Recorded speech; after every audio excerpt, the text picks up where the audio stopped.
La loi est la même pour tous et Donald Trump n'a cessé de mentir. Le procureur de Manhattan, Alvin Bragg, a été clair hier. Il veut un procès pour l'ancien président américain en janvier prochain.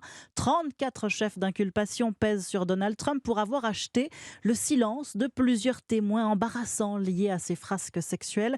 Trump libre, sans contrôle judiciaire, mais en colère devant ses partisans en Floride, il a de nouveau dénoncé une chasse aux sorcières. Dernièrement, j'ai appris qu'on enquêtait encore sur moi. Cette fois, une enquête civile menée par une procureure raciste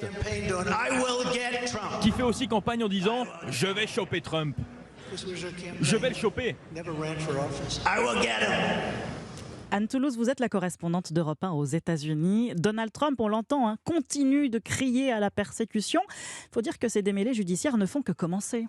Après s'être plaint de la façon dont le système judiciaire l'avait traité dans la journée, Donald Trump a évoqué d'autres affaires qui ne vont pas tarder à le rejoindre, comme s'il voulait par avance s'en justifier auprès de son auditoire. Il y a d'abord celle instruite à Atlanta, où il est accusé d'avoir fait pression pour modifier le résultat de l'élection présidentielle de 2020.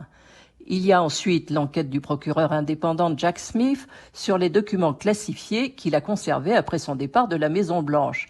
Il a également cité Laetitia James, la ministre de la Justice de l'État de New York, qui l'accuse, ainsi que sa famille, de falsification du montant de leurs avoirs. Le procès est prévu en octobre. Ces actions sont beaucoup plus substantielles que celles qui s'est déroulées ces derniers jours et sont les unes et les autres passibles de peine de prison.